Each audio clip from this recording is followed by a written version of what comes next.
Hello and welcome to the Comically Podcast, the official podcast of Comically.com. My name is Joseph and you are listening to episode number 11. This is our fourth episode in our sort of Studio Ghibli series of podcasts. We watched Spirited Away and Angela and I talked about it for a little bit. This is, and we get into it a little bit in the episode, right? But this is sort of, I think this is the movie that was sort of the biggest deal. I don't know a better way to say that. The biggest deal, maybe most widely marketed. I was pretty young. I was 8 or 9 when this movie came out, but I remember sort of the marketing in this movie kind of being a big deal when it came out. It was, Disney was sort of involved pretty heavily in marketing it and introducing it to the a Western audience. So, so I remember that. I remember that more than, like with other Studio Ghibli movies. Somehow this movie sort of grabbed my attention for whatever reason. Not that I had watched it, I just knew that it was a thing. But yeah, so we talk about that a little bit. Why this movie also won an Oscar. It's off for Best Animated Movie in 2001. It's often pointed to as the best Studio Ghibli movie. Angela and I will talk about that, kind of where it ranks in the 4 movies that we've watched so far. And, kind of what we thought this movie's about, right? This is maybe one of the, I don't know if I want to say more complicated, right? But there's a lot going on in this movie. I think there's maybe a little bit more chaotic than some of the other ones that we've watched. But we try to unpack it a little bit and, get at what we think's going on and sort of why it had such broad appeal here, more than those other movies that we've watched and talked about. Anyways, we watched Spirited Away. We'll in one of our next couple of episodes will be Howl's Moving Castle, which will be our last Studio Ghibli movie. Then we're going to move on to a different series of movies for 2021. But thank you for listening to the episode. Hope you enjoy it, and we will be back with our conversation after this short break. 2, 3, action! What are we counting? This isn't a movie. We're not counting. Anything can be a movie. Down. Anything can be. I don't know about that. Life is a movie. Life is a movie. You're the main character. That's definitely a song. It has to be Life is a Movie or something. I'm pretty sure it's a Spotify playlist. That you made? Are you like... No. Are you I'm not promoting your Spotify account again? Do you want me to... I mean, always, but not in this specific. Okay. Okay, Anyways. So I think I'll leave this in, but okay. We're back with our 4th Studio Ghibli movie. We're going to try to do one more. I think, Ange mentioned fatigue a little bit when we talked previously, which I think is interesting because I think I felt that a little bit when I started to watch this movie. But I think maybe we'll hold off on that conversation to the next one. But yeah, so today we're talking about Spirited Away. Spirited Away 2001? Yes. 2001 Japanese animated film. Yep. We cannot spend time recounting the plot of this movie. Because this movie's wild. Like, I don't know how you could spend a really long time recounting everything that happens in this movie because a lot of really just creative. Try to do it in like 3 sentences. Well, I think broadly, do it right? in a haiku. Do it. I'm bad with syllables, so I can't. Do you want to give it a go? It's just clapping.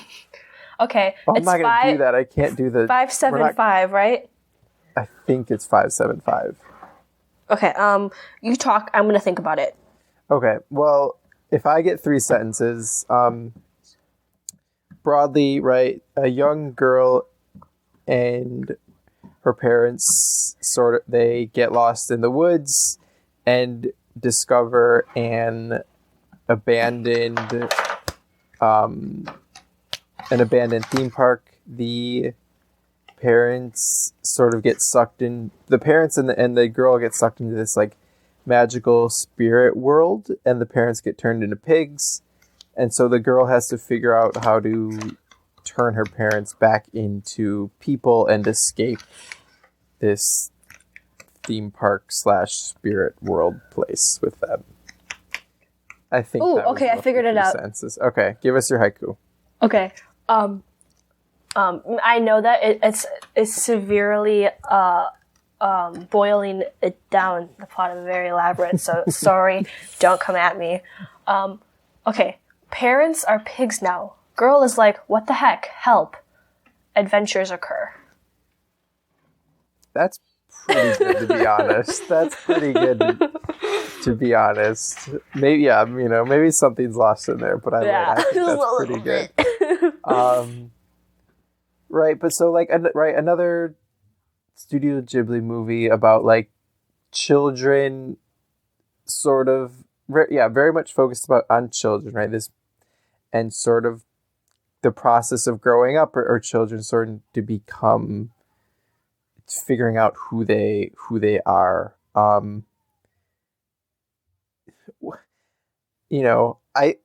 So we summarized the plot, right? But like, how long did it take you to just figure out what was going on in this movie? I'm still a little confused. Okay. Was there like... I got that there was like... I was like, when they ate all the food and the parents turned into pigs, I was like, yes, capitalism. And then I was like lost. Metaphors. And then I was lost. And then people were dragons, and then they were eating like lumps of coal, and I was just like confused. Okay. Was there a point when it like came back in, right? So when it came back into focus at all? To be honest, I was not my best self watching this. I was a little sleepy, so okay. No. I mean, like, I guess like I understood what was happening. I didn't understand why it was happening. So I think okay, okay. I think I get what you're saying there. I don't, but like I would also sort of maybe, I don't know if there's a good reason for why things happen, right? I don't think very much is explained in terms of why do the people look the way that they do, right? Why does the guy who works down in the boiler room have like 6 arms, right? Like, I don't think is that what you mean in terms of like why things are the way they are, or what do you mean when you say why things were happening? I guess I don't know. I guess like when like I watch a movie, I could be like, oh yes, this is a movie about this, or like this is like, I don't know, it just didn't like, I don't want to say resonate, but like I just feel like I didn't have any like response to it. Okay. Which I feel like sucks, because like everyone loves this movie, so I was like, oh no. yeah, no, absolutely. I think that's kind of what we want to end on. Like, this is in like the lists, right? In terms of awards, this is the movie people point to as like Studio Ghibli and Hayao Miyazaki being just sort of like evidence of their like genius or skill or whatever, however you want to say that. This is the one they point to, and I find that really interesting.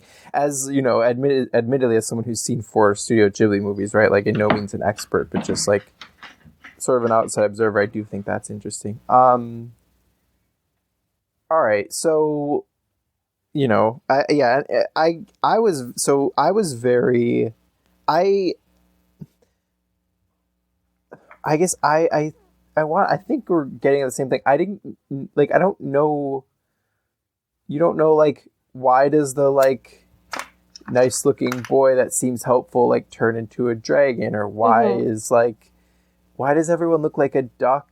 Or why is it set in a bathhouse? What does the theme park have to do with anything? Like, I don't think this movie Why is there ever... a giant baby? Why is there a giant Why does it have to be a giant baby? Why can't it just be like a regular sized baby? Yeah. Why are there 3 green heads that hop around? I think you can get like bogged down in like that, but I think this movie's just not... this movie's not interested in explaining that to you, right? If you want to like... some of the metaphors and I think what it's trying to say at certain points is like much clearer than at other times, but like I would almost kind of just say like it doesn't, some of that stuff like doesn't matter so much, is in, not that it doesn't matter, but maybe it's just more important that it's like visually interesting, because like yeah, it was fun to watch. Yeah, maybe that's just the point, right? Like it's like what is going on screen sometimes it's just absolutely ridiculous and like interesting to look at, whether or not it makes a ton of sense. But I was there with you, like this movie didn't like, I got the, like, you get the thing, oh, the parents are like greedy and they're kind of ignoring her. Also, I just want to say, if I was in that situation, I would have definitely turned into a pig. I wouldn't have definitely eaten. I don't know why she didn't eat it at first. I would not get very far. She seemed to be much more hesitant about it, right? Because there's like, so at the beginning, right, they're like driving to go live in a new house, and she's kind of upset because she has to like leave all their friends behind, and they get lost. They take a wrong turn on the way, and then they like come upon this tunnel, right? And the parents like very intent on like what's happening in this tunnel.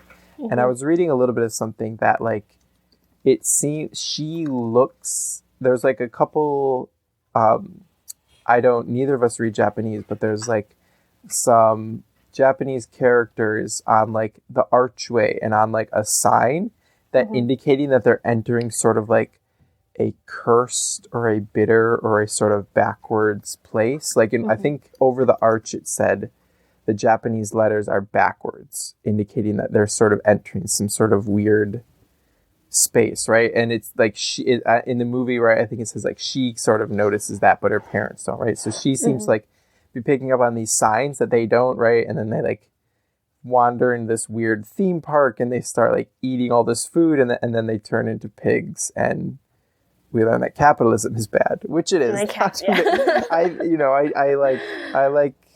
think it's an like interesting metaphor, right? Because they're like eating and then suddenly it's like gross, right? And there's a couple instances in the movie where like people are like overeating, right? And just like consuming too much, and they turn into these gross things. But the movie didn't really like, I didn't understand what it was trying to say until near the very end. She sort of has to go to a place, do a thing, and come back. And as she comes back, she's talking to one of the other characters about like some of these like things that have happened to her, which she doesn't even remember, right? And they're talking about how even things that you don't remember, they're still part of you. And it's like, oh, like this is sort of a larger metaphor about her growing up and like how that's difficult and what sort of person she's going to become, and like what sort of, how the things that she's doing or the things she's done and doesn't remember, the things she does remember doing, how that all like contributes to her like development as a young girl, right? Because I forget her name. What do you remember the girl? Yeah, Chichiro. Okay, I was gonna say, is it Chichiro? Okay, yeah, the young girl. She's like a 10-year-old girl. She's our main character. Okay, so I know we've talked like in previous episodes, we talked a little bit about subs and dubs. You said before you watched it in subtitles. Okay, did you try the dubbed version at all? Did you give it a... No. Okay. I tried when I started watching Howl's Moving Castle, and that was dubbed. But I wasn't sure, like, are the names the same? I mean, like, obviously they're the same, I guess. Yes.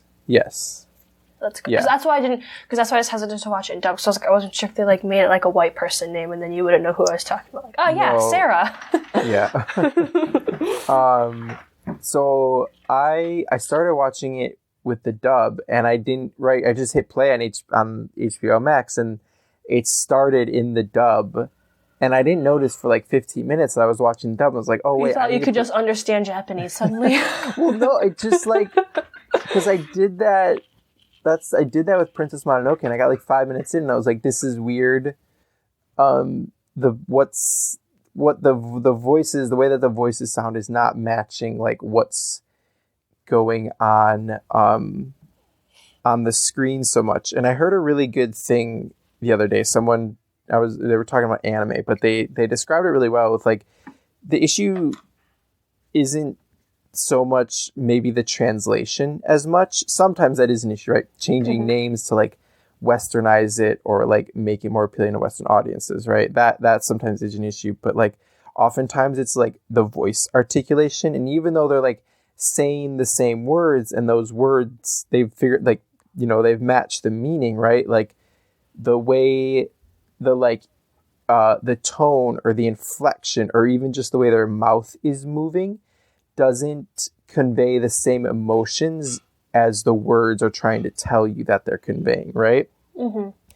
It's these sort of like very subtle things that come with like speaking and understanding a language that are like really hard to reproduce if you're not a native speaker, or if you're not like fluent in a second language, right? If you're not just fluent in that language, right? And that was really noticeable with Princess Mononoke and My Neighbor Totoro. But like I watched like 15 minutes of it dubbed, and I was like, and then I was like, oh wait, this seems fine. And then I went to subtitles, and like that seemed good, but I switched back and forth a couple times and even rewatched a couple scenes just to like kind of see if they matched up, right? How they matched up over the course of the movie. And it's a really good dub. Like the dub is really, really good. And so I think that's something we'll talk about a little bit at the end, because I think that has to do with like how this movie was like presented and prepared for like a release in the US and in the West. But like, yeah, so the dub of this movie in particular, I think Ink is really good. And we'll get into why a little bit more later. All right. I think we said at the top, we're not gonna like go through everything that happened. Yeah, we're not gonna go through the plot because we'd be here forever. But and I got a flight to catch tomorrow. Yeah. What so this movie is interesting, right? It's set mostly inside of a building, right? Whereas like Princess Mononoke, My Neighbor Totoro, Kiki's Delivery Service, they're like set out.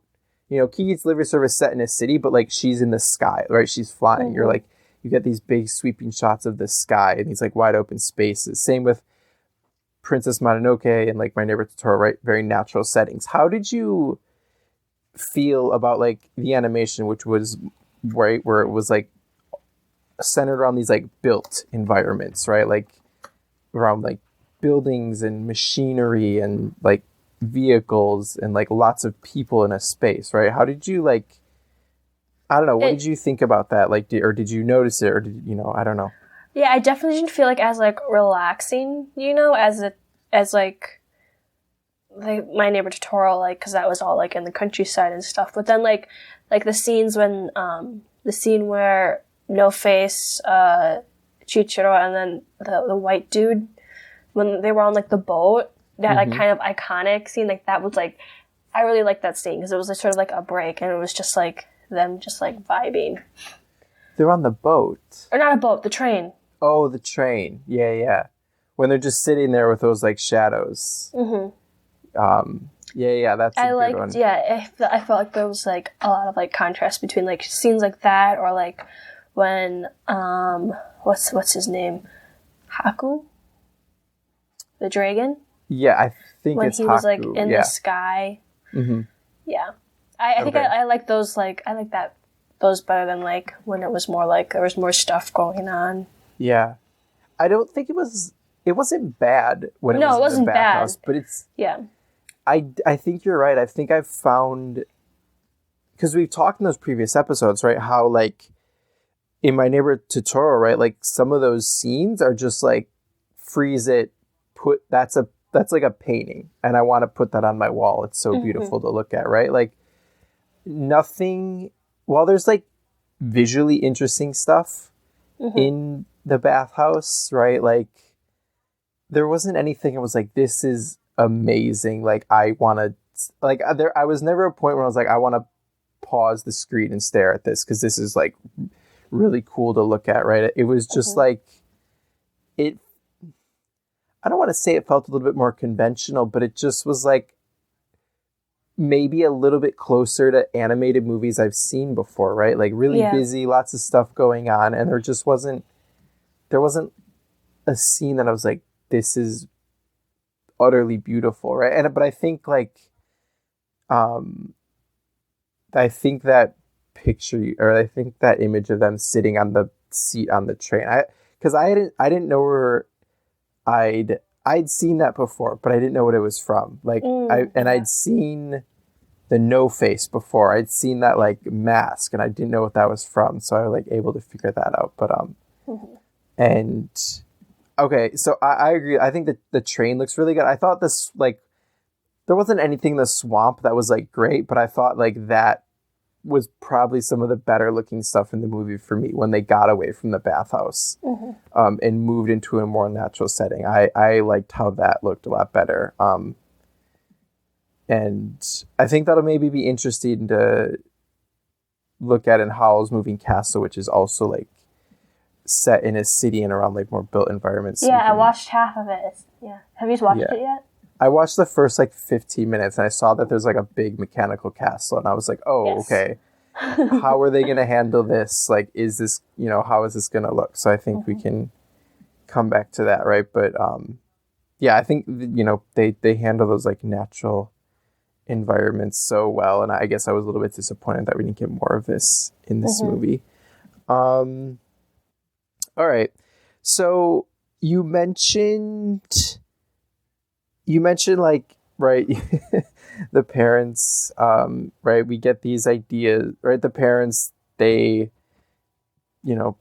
come upon this like food stand, they eat all this food, they turn into pigs, and like, there's an idea in there about like overconsumption, right? Like, it's calling someone like a greedy pig is like a thing, right? And idea about like consumption, you could and capitalism in there if you want to make that argument. And I think that sort of emblematic for me of this movie, right? I was like, for me, I was thinking, I was like, there's a kind of a big idea, and there's definitely a big idea here about like Chichiro's journey, but there's also these like tiny little ideas that like I was trying to pull out of the movie. Was there any other moments when you're like, oh, they're saying something about this or this? Just like in a single scene or anything? The ending scene. A couple parts in the ending scene. The one where like saying when Zeniba says that like Chichiro's love for Haku is like the one that broke the curse. And then like how like you sort of like realize like they're never gonna see each other again. And also like Cause I was like, wait a second, who's like 1,000,000 years old? She's 10. But then I was like, nope, that's not, nope, that's not the point. Yeah. That part, and also when the parents just like didn't remember what was going on, and just like didn't remember like eating anything at the restaurant stall, going back and just like leaving. I don't know. No, I pulled that one out. At the end, where did I put this?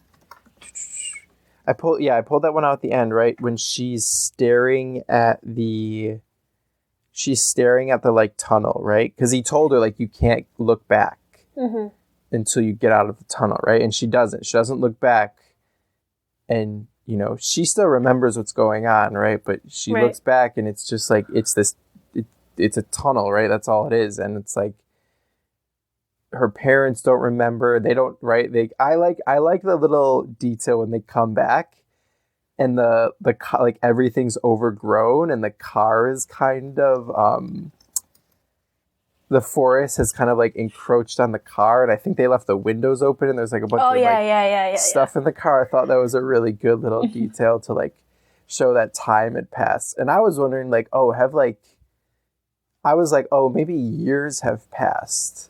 Right. But like Chichiro didn't age, but I was like, oh, well, maybe what if this was a thing where like years passed and like suddenly like I don't know, lost time. It doesn't really go there, but I was like, I thought that was interesting.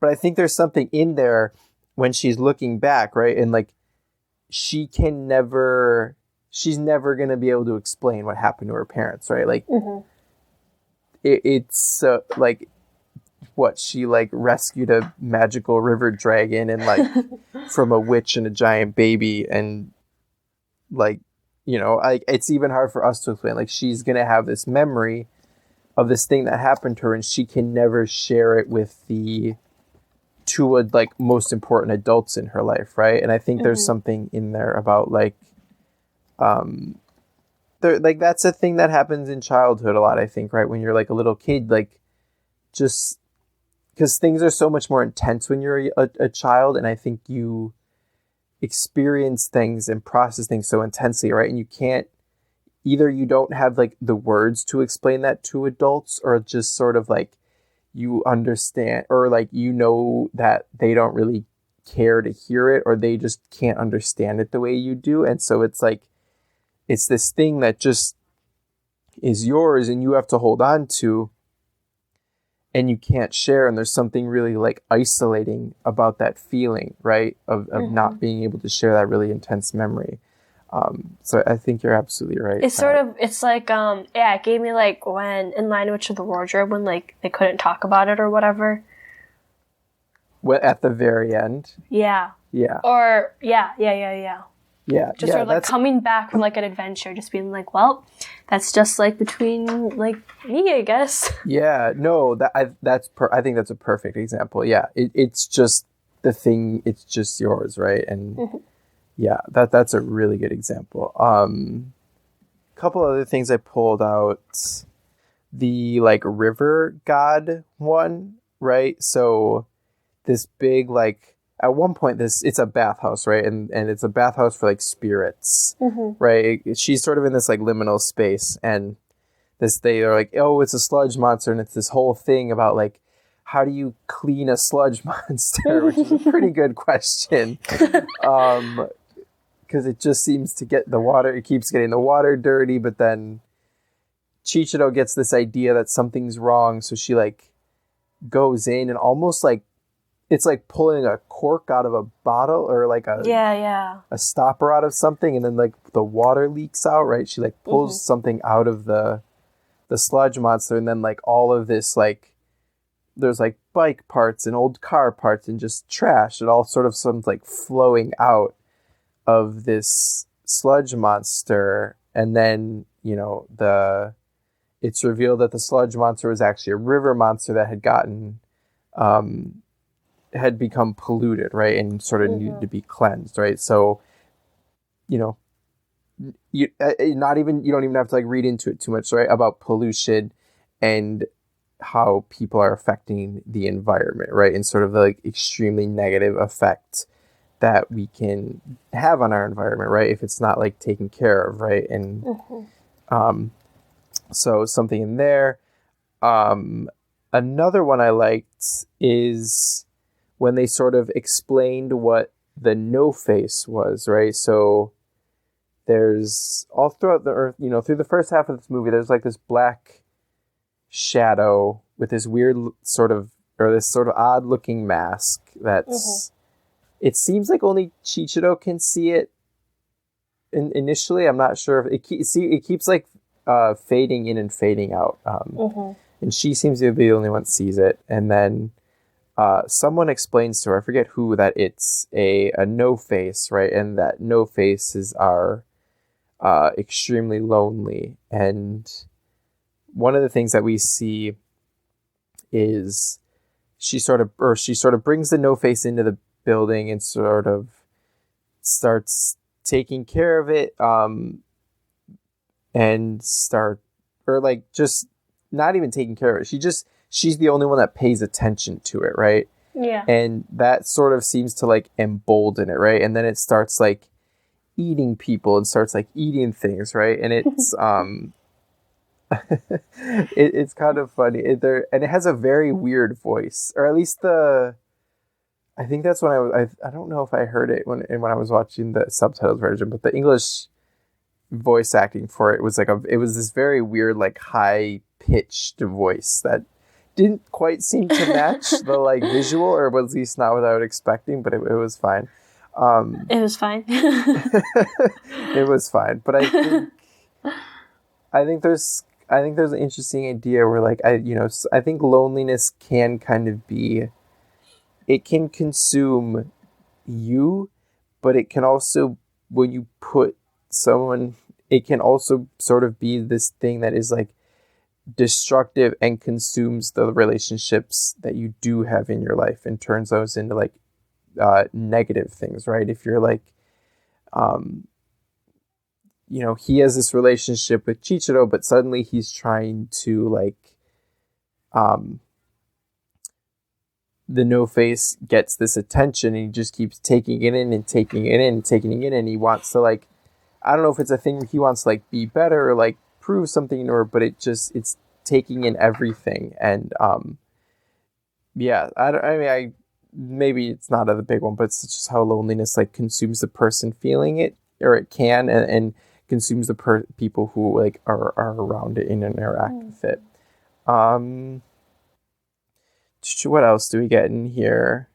Maybe the last one then is so there's these two witches and they're twins. Yeah. And one of them has an ugly baby. One of them has an ugly baby and is very concerned with, everything's about money with her. Everything is about like the bottom line, right? And so I think, not just like the scene with the parents at the beginning, but like with this witch. Is it Yababa? Was it Yababa? Yababa. She's everything's about money and sort of extract. And she changes her name. Which one? Yubaba's the one that she hires Chichiro, and then she changes Chichiro's name from Chichiro to Sen, remember? Oh, that's right. Oh, we should talk about that. That's another idea in here. Well, let's why don't you talk about that, Ange, or and then I'll go on with mine. Yeah, that's what happened. And then, but the thing about it is, so I thought it was interesting. I was reading on the Wikipedia page that it like Sen is just the first kanji of Chichiro's name. So because it's two kanji characters, which was cool for a linguistic like myself. I'm kidding.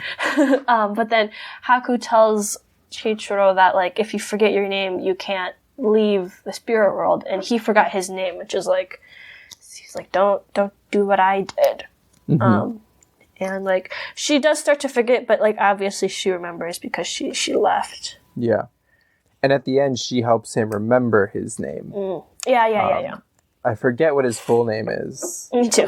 It's like Haku is in there somewhere, but I forget exactly what it is, right? Yeah, but even so, there, right?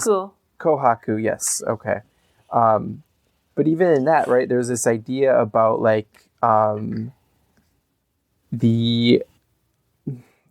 about identity, right? About how like a name is so vital to our understanding of ourselves, right? And even if it's not your name, just about these like important parts of yourself that when you lose them, right, these sort of core elements of your being, I don't however you want to say that, right? And as you lose, when you lose them or you forget them or you let someone else like take them away from you, right, like you start to lose yourself, you start to forget who you are, right? So there's something in there about just like what about how a name is so important to like a person's identity, right? And to like sort of as an identifier of humanity, right? How people refer to you, right? Whether that's your names or your pronouns, is such a core part, or like a reflection, right? I guess it's reflecting out in the world because it's other people saying these things, right? Whether it's your names or your pronouns, a core reflection of how you think about and how you understand yourself, right? And like another person taking that away is like, if they're taking potentially they're taking some of that away from you, right? Or they're denying you some piece of your humanity in that sense. So yeah, I totally forgot about that. That's a really good one. And then I guess, yeah, so maybe then we'll wrap it up with this one. So there's Yababa, and then I forget, she has a twin. Zeniba. What was it? Zeniba. She has a twin. And Yababa, she's the one who runs the bathhouse. She's the one who, like, mostly interacts with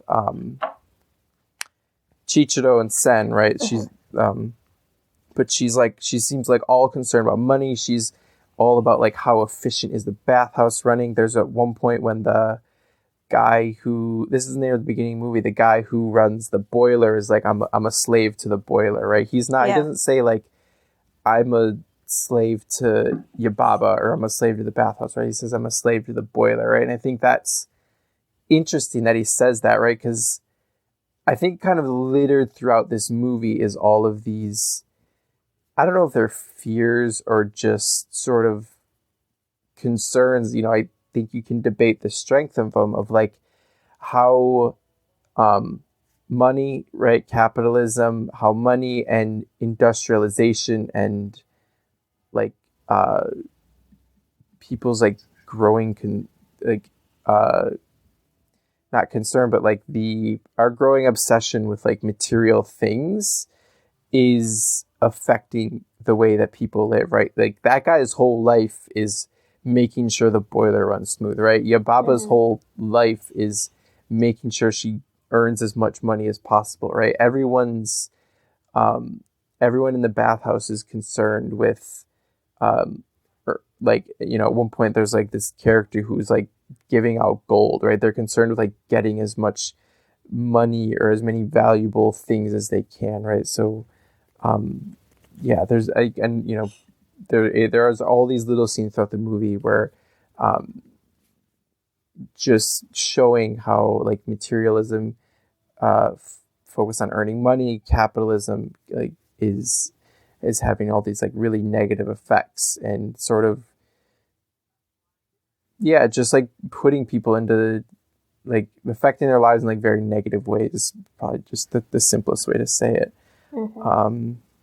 Any other idea that, I don't know if that jogged your memory, any other ideas you thought were in there that you want to point out before we move on? I don't know. I know that like it was a lot of like the influence for it was a result of post-war Japan. And I was like also partly taking this from the Wikipedia page. But it's also just like really interesting to like think about the movie like from like that point of view, or like how Miyazaki was like, what he was trying to say, or like what maybe he was feeling, I don't really have anything to like add. I just thought that was interesting.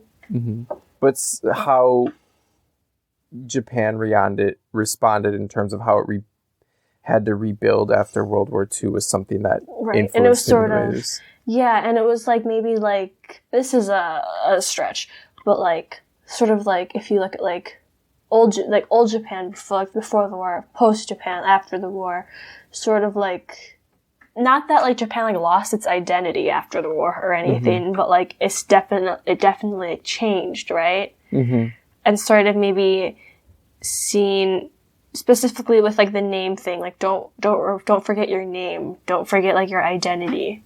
And in the same way with maybe like Japan is like a country, like its culture. Cause like I don't know if like the like with like the parents turning to the pigs and like the consumerism, like was it like don't like, or like maybe it was like a warning about like because of like the post-war Japan, like this is like what happens now or something, you know? Yeah, I don't know. I don't know like enough about Japanese culture or like what Well, sort of what.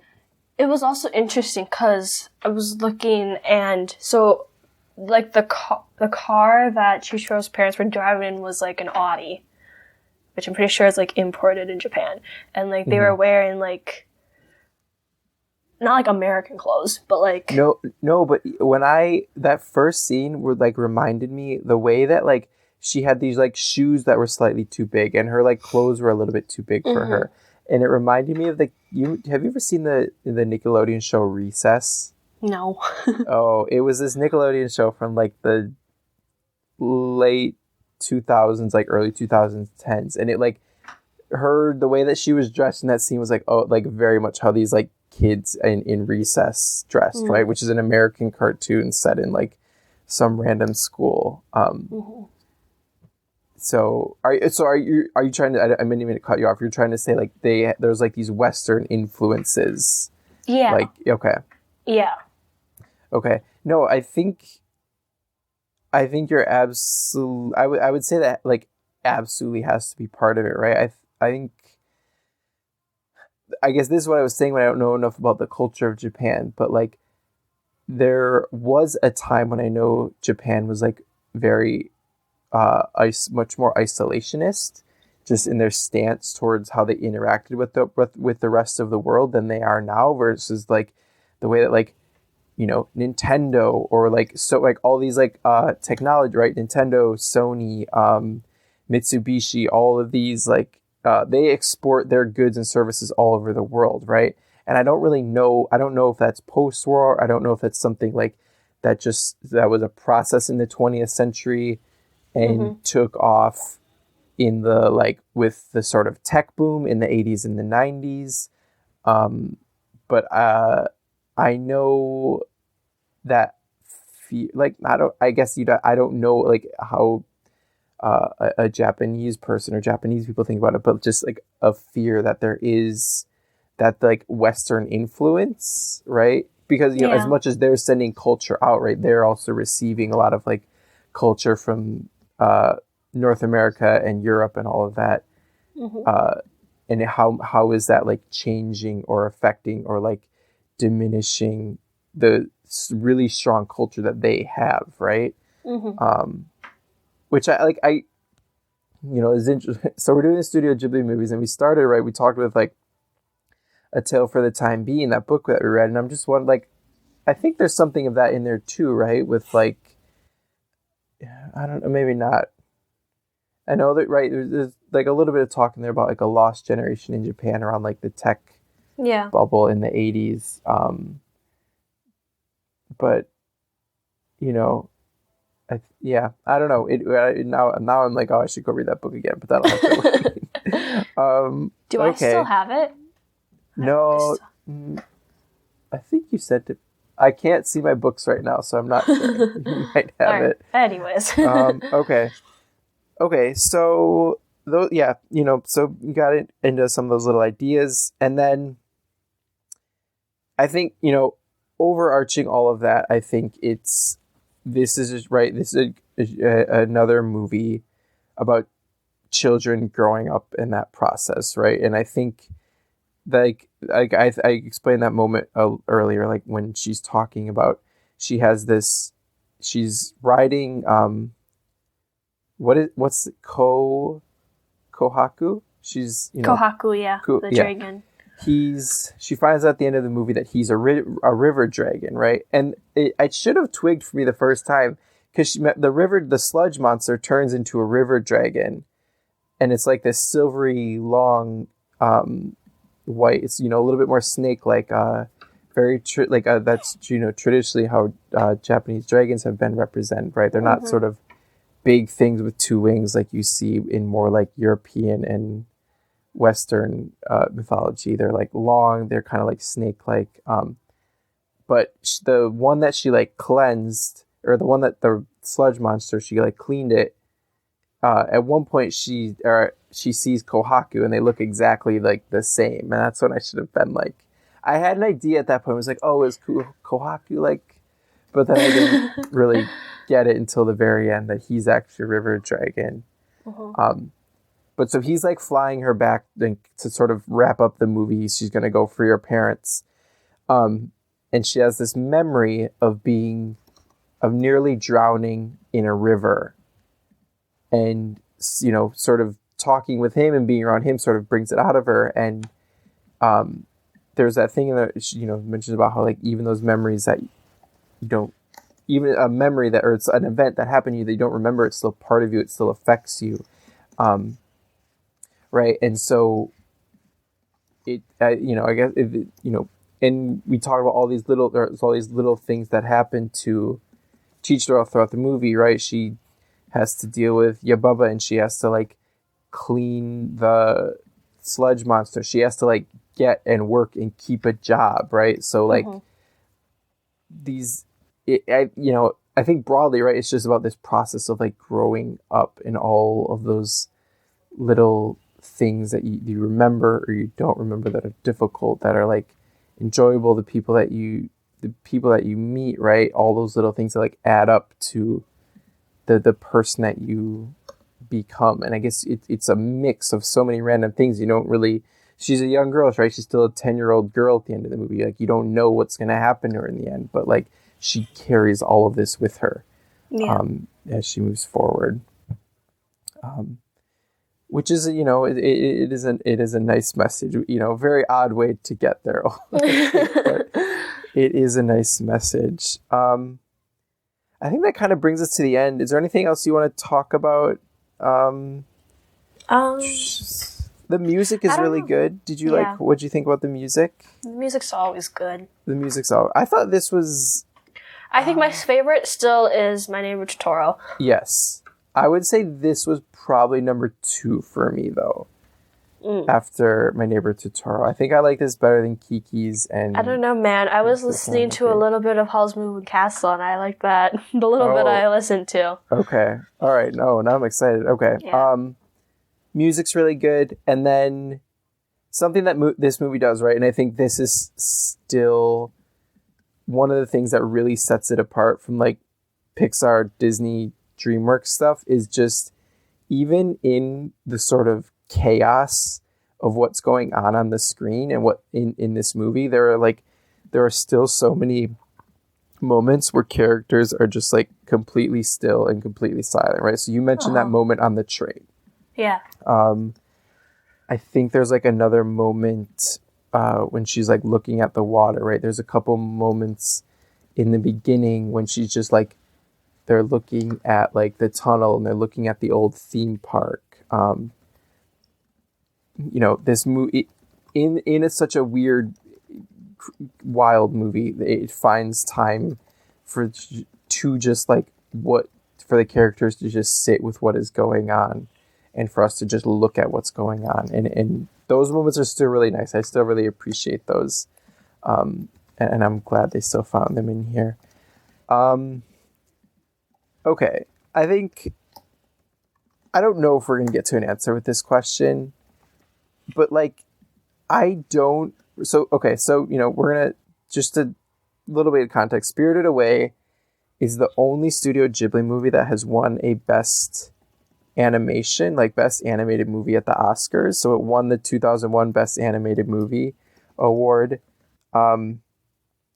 I think, and from what I think people should go check out the Wikipedia article about this. It's pretty good. And I couldn't find I'm sure there are. I didn't find any other articles with like just a couple quick Google searches about like the production, but Disney financed 10% of this movie. And from what I can gather in the little bit of research I did, they were like kind of involved in its creation and were very, after like seeing how the movie was progressing,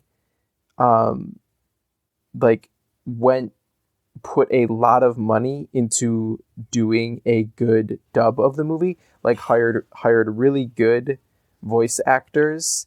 And it says something in the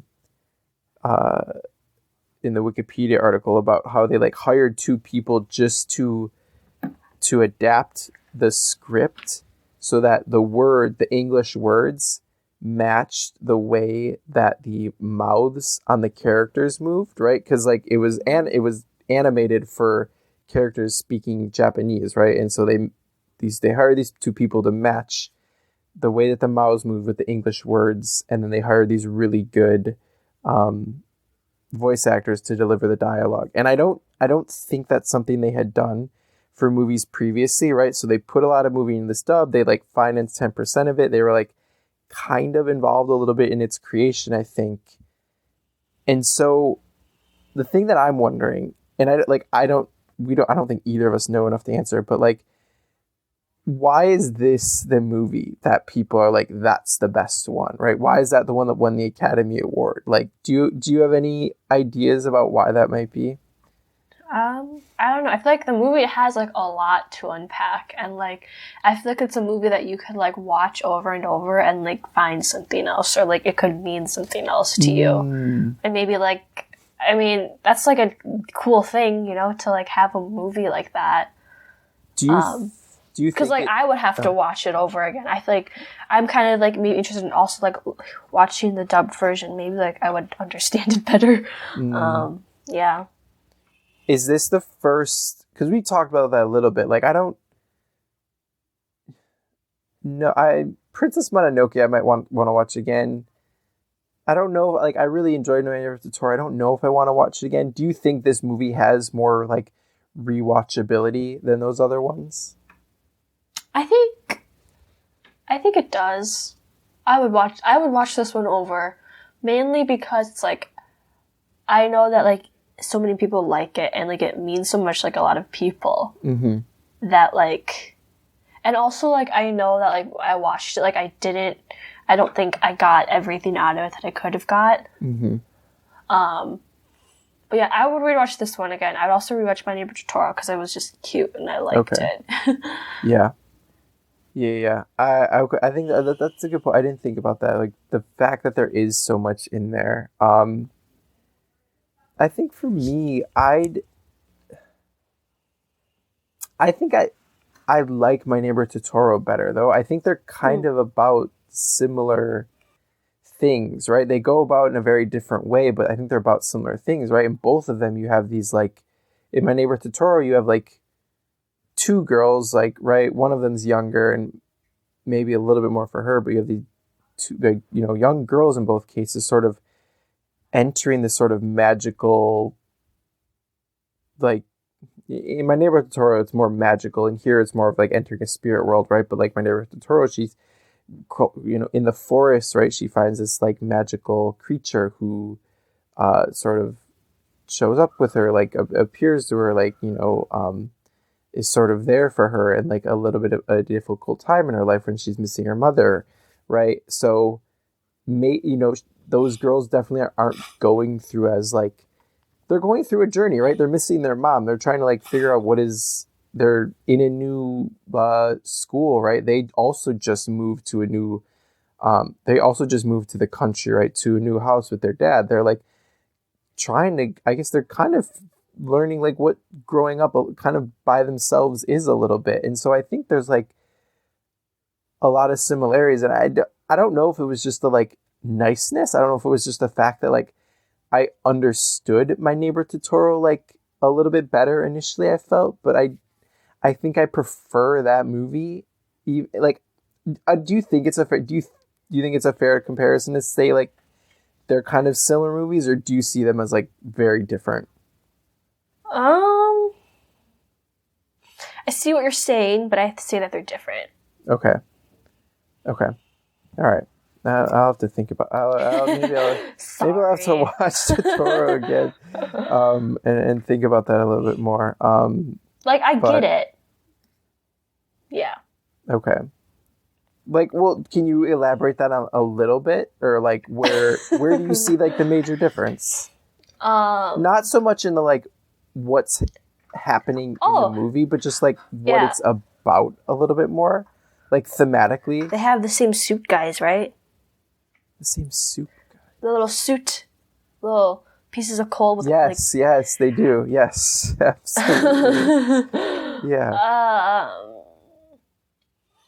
I don't know. I feel like it feels most different to me because there was 2 girls in Totoro, which is like I think a different dynamic of just like this one girl all by herself trying to figure out. Yes. Okay. And also I feel like they didn't like go through as much, you know? Like I mean like yeah, like it wasn't like as like adventurous, I guess, as Spirited Away was. Yeah. Okay. Yeah, absolutely. Yeah, totally fair. All right.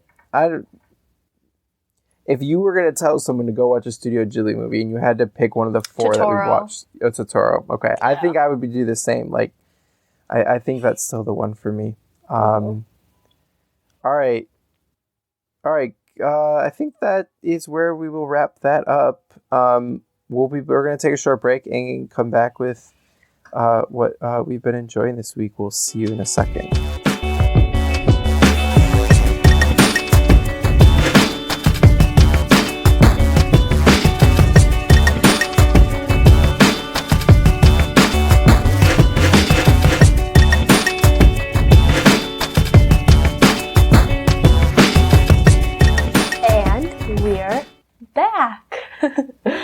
You like that? I do like that. All right. It's better than a countdown you did at the beginning. 5, 4, 3. Yeah. So I will start with the thing that is making me happy this week. I've been playing the game Overcooked with my friends. Have you played it, Joey? I haven't. I know what it is. I haven't played it. I really want to play it with you and Daniel when I come on to see you because, I mean, friendships might be ended, but like it's gonna be really fun. I really like it. Because it was on sale. Because I don't know, there was like a sale going on. Yeah, there's a huge Switch sale. Yeah, for anyone who has a Switch, there's a huge sale going on. It's probably gonna right be now. over by the time this comes out, though. It might be, yeah. It's going out tomorrow, so maybe not. Just check if I don't know. Just check. Yeah. But yeah, I really like it. For those of you who don't know, it's like you are these like characters and there's like different restaurant settings and like you have to like work together with your friends and like cook things, get meals out, wash dishes, not set the place on fire. It's really, really fun. It all has to happen in a certain order, right? That's sort of the thing. Yeah, I think so. I don't know. So I played it with 2 of my friends, and I'm not good at it. So one friend kind of just yelled out everything that we were supposed to do, and I just did it. Had they played before? Like, yeah. Did they? Okay. Yeah. So, yeah. Okay. Was that like fun to have? Was it enjoyable to have fun. Someone who? It's fun with the right people because like if you're too serious about it, it's not going to be fun. But if it's like the 3 of us and you kind of know what to do and 2 of us really don't know what to do, like then it'd be really fun. Like as long as you don't care about like losing. Okay. Because like it was funny because whenever like things got difficult, me and my other friend would just jump off the ledge and just like die. Yeah. Okay. All right. And are you just like cooking the same, are you doing like, how do they mix it up from like level to levels, like as far as like what you're cooking or different what you're things doing, you're cooking? There's like different things to do. Okay. The layout sometimes different. Like sometimes like the floor will just like move. Oh, okay. And there's like a hot air balloon, and sometimes like everything will slide over a little bit. Okay. Yeah. So it's constantly throwing new. There's just always something new to think about in these levels. Mm-hmm. Okay. Cool. All right. Isn't it? Are you playing Overcooked or Overcooked 2? Overcooked 2. To Overcooked 2. Okay. Nice. I'm also going to talk about a game this week. I have been playing Immortals Phoenix Rising on the PS4, but it's also on the Switch and the Xbox and everything. It's kind of like a lot of people have been comparing it to Breath of the Wild, which is, like the big Switch game, the game that it launched with, just in terms of like, it's this very, very beautiful world and you are sort of this little, it's a big world also, right? It's placed in like Greek mythology, right? And so there's all these like statues and there's gods and there's creatures and they all sort of tower over you, right? So that they're all like, you're much like smaller than them, and it has this sort of interesting, or put like the perspective is kind of very interesting just in terms of like the size of things in like when you're climbing something or when you're fighting something. But you're this little person named Phoenix, and you wash up on I don't know. You wash up on this island. I don't know if the island has a name. Like, it would be a name from Greek mythology because this game is based on Greek mythology, but the gods have sort of been turned into, or they've been like trapped or subdued by this evil being named Typhon, and then you have to run around and free them and fight. Get them all together, and you're gonna fight Typhon. And it's not like there's it's not, the story is fine. There's no big, it's not super important. But I just You must sound more excited about it. No, well, it's this thing where I can just like do it and I don't have to think too hard about it, right? It looks really, really like it matters that the game looks really, really good, because if it didn't look as good as it is, I wouldn't have as much fun playing it as I do. Just like everything looks so pretty. There's not a lot of character customization, but it has enough where you can make your character like really good.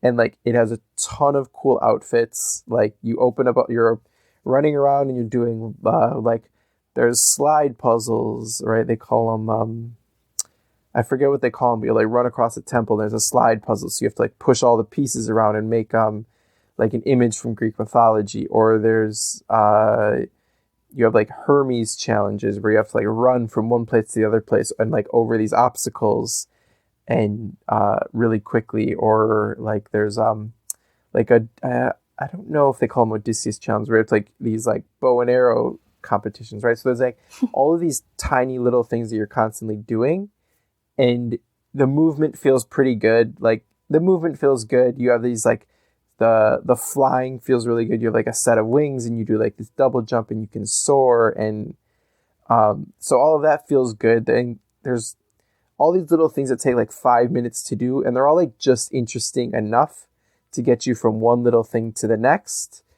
But like there's as far as what it's about, like doesn't seem to hugely matter at this point, as much as it's like fun to play and it's really nice to look at. But nice.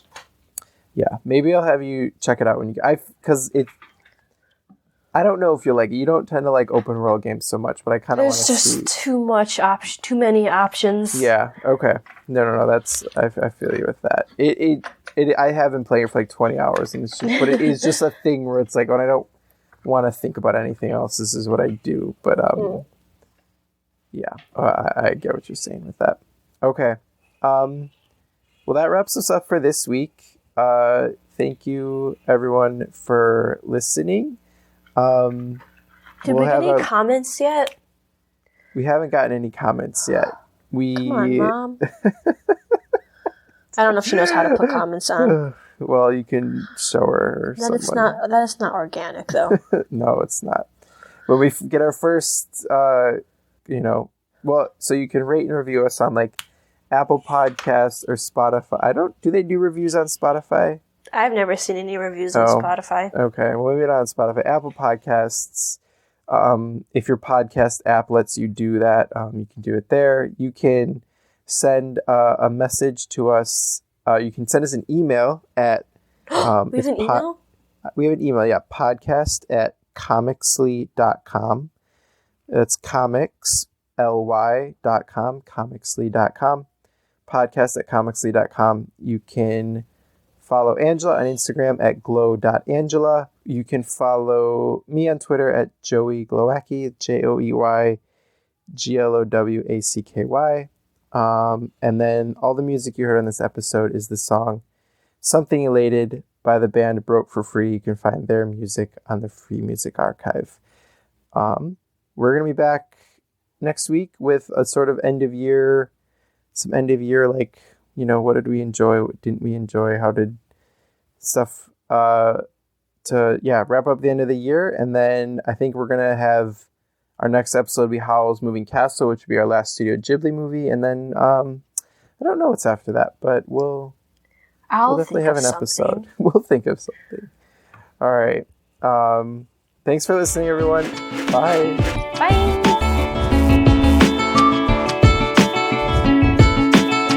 Never in my life did I imagine it would be.